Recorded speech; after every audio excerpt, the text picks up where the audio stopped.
नमस्कार दोस्तों, स्वागत है आप सभी का। दोस्तों, इस वीडियो हम संविधान के टॉप 20 महत्वपूर्ण प्रश्न करने वाले हैं, जो दोस्तों पिछले कई एग्ज़ाम में पूछे गए हैं और आने वाले सभी एग्ज़ाम के लिए बहुत ही महत्वपूर्ण, क्योंकि दोस्तों ये संविधान के ऐसे क्वेश्चंस हैं जो एग्ज़ाम में बार बार पूछे जाते हैं। तो आप किसी भी एग्ज़ाम की तैयारी कर रहे हो, सभी के लिए बहुत ही महत्वपूर्ण होगा।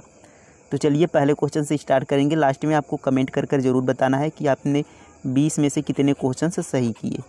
चलिए देखते हैं पहला क्वेश्चन। संविधान में कुल कितनी अनुसूचियां हैं? तो सबसे बेसिक सा क्वेश्चन है दोस्तों कि संविधान में कुल कितनी अनुसूचियां हैं। तो वर्तमान में संविधान में कुल 12 अनुसूचियां हैं। ऑप्शन ए इसका क्या हो जाएगा? सही उत्तर हो जाएगा। अगला प्रश्न देखते हैं। मौलिक कर्तव्य किस अनुच्छेद में है? बताएंगे मौलिक कर्तव्य किस अनुच्छेद में है। तो मौलिक कर्तव्य दोस्तों 51 ए में है। अनुच्छेद कितने में? 51 ए में, यानी इसका डी वाला क्या हो जाएगा? सही उत्तर हो जाएगा 51 ए। 18 में क्या है दोस्तों? उपाधियों का अंत। उपाधियों का अंत याद रखेंगे, उपाधियों का अंत 18 में है। 19 में क्या है? 19 में बोलने की स्वतंत्रता, यानी अभिव्यक्ति की स्वतंत्रता।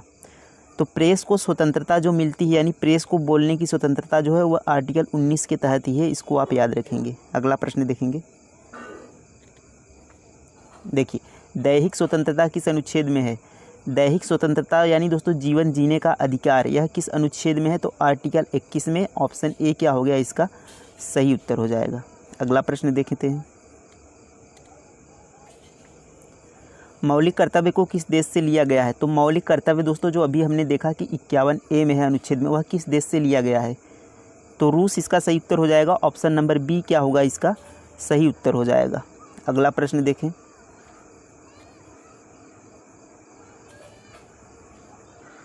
देखिए, संविधान के कौन से अनुच्छेद में वित्तीय आपातकाल हेतु प्रावधान है? यानी कौन से अनुच्छेद द्वारा दोस्तों वित्तीय आपातकाल घोषित किया जाता है? तो ऑप्शन सी इसका सही उत्तर हो जाएगा। अनुच्छेद 360 के तहत वित्तीय आपात घोषित किया जाता है। तो 360 इसका क्या हो जाएगा? सही उत्तर हो जाएगा ऑप्शन नंबर सी। अगला प्रश्न देखें। भारत का महान्यायवादी किस अनुच्छेद में? बहुत ज़्यादा क्वेश्चन पूछा जाता है दोस्तों कि भारत का महान्यायवादी किस अनुच्छेद में है। तो अनुच्छेद 76 में है। ऑप्शन बी इसका क्या हो जाएगा? सही उत्तर हो जाएगा। अगला प्रश्न देखें। संविधान सभा ने भारत के संविधान को कब स्वीकृत किया था? तो संविधान सभा द्वारा भारतीय संविधान को कब स्वीकार किया गया? तो 26 नवंबर 1949, यानी ऑप्शन बी क्या हो जाएगा इसका? सही उत्तर हो जाएगा। 26 नवंबर 1949 को भारतीय संविधान सभा द्वारा संविधान को स्वीकृत किया गया। लोकसभा के लिए प्रथम आम चुनाव कब हुआ था? तो बताएंगे लोकसभा के लिए जो प्रथम आम चुनाव हुआ था वह कब हुआ था? तो 1951 में स्टार्ट हुआ था, लेकिन 1952 में यहाँ पर पूर्ण हुआ था। तो 1952 यहाँ पर आंसर होगा। बी वाला क्या होगा इसका? सही उत्तर हो जाएगा। अगला प्रश्न देखें।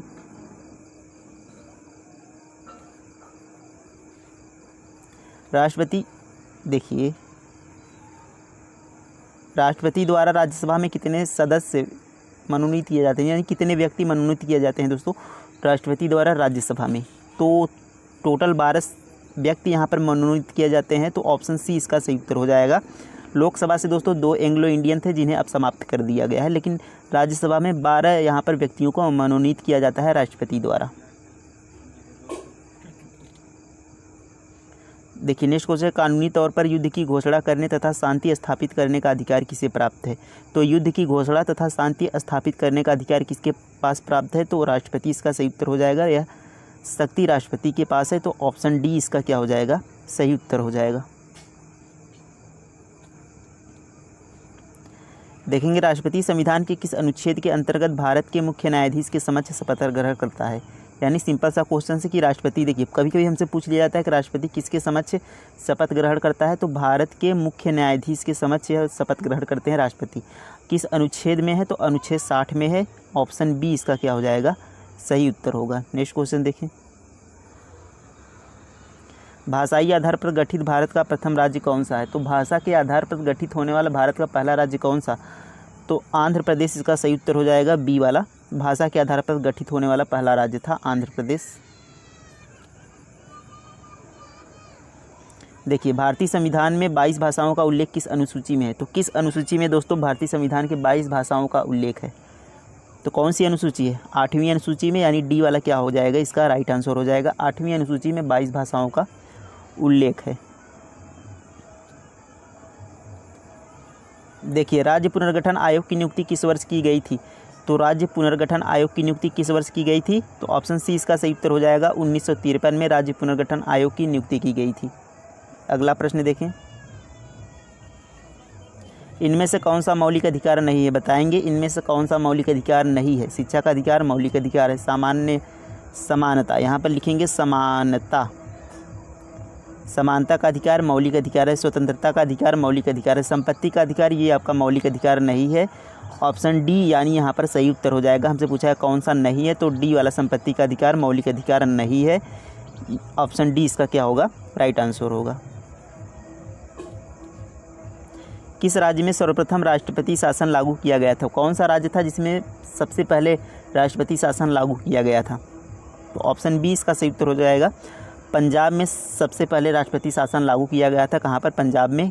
कौन से सन में? तो 1951 में यहाँ पर पंजाब में लागू किया गया था। अगला प्रश्न देखें, भारतीय संविधान की संशोधन प्रक्रिया किस देश के संविधान से प्रभावित है? तो भारतीय संविधान में जो संशोधन की प्रक्रिया हुआ किस देश से लिया गया है, या कह सकते हैं किस देश से प्रभावित है? तो दक्षिण अफ्रीका इसका सही उत्तर हो जाएगा। साउथ अफ्रीका से प्रभावित है, यानी ऑप्शन बी इसका सही उत्तर हो जाएगा, दक्षिण अफ्रीका। अगला प्रश्न देखें,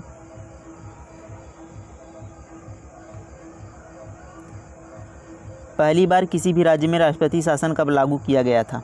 तो देखिए वही क्वेश्चन है जो हमने पीछे किया कि किस राज्य में किया गया था, तो पंजाब में। लेकिन हमसे यहाँ पर सन पूछ लिया गया है, कौन से सन में किया गया था? 1951। यहाँ पर देखिए ऑप्शंस नहीं है, यहाँ पर 52 को 51 कर लेंगे। तो 1951 में दोस्तों यहाँ पर राष्ट्रपति शासन लागू किया गया था पंजाब में पहली बार। अगला प्रश्न देखें, भारत में कितने प्रकार के आपातकाल घोषित किए जा सकते हैं? तो भारत में कितने प्रकार के आपातकाल घोषित किए जाते हैं? तो 3 प्रकार के आपातकाल राष्ट्रपति, यहाँ पर देखिए राष्ट्रीय आपात, राज्य का आपात और एक वित्तीय आपात। तो यानी 3 प्रकार से यहाँ पर आपात घोषित किए जाते हैं। तो बी वाला इसका क्या हो जाएगा सही उत्तर हो जाएगा। राष्ट्रीय आपात, राज्य आपातकाल और यहाँ पर वित्तीय आपातकाल। संविधान के किस भाग में संविधान संशोधन की प्रक्रिया का उल्लेख है? बताएंगे संविधान के किस भाग में संविधान संशोधन की प्रक्रिया का उल्लेख है। अभी हमने देखा कि संविधान संशोधन प्रक्रिया कहाँ से प्रभावित है, किस देश से लिया गया है, तो दक्षिण अफ्रीका हमने अभी देखा। तो किस भाग में है यह प्रक्रिया संशोधन की? बताएंगे भाग 20 में, यानी सी वाला क्या होगा इसका सही उत्तर हो जाएगा। तो टोटल हमारे दोस्तों 20 क्वेश्चंस कंप्लीट होते गए हैं। तो इसमें कितने क्वेश्चंस आपने सही किए कमेंट में ज़रूर बताइएगा। मिलते हैं अगले वीडियो में। थैंक यू, धन्यवाद, जय हिंद।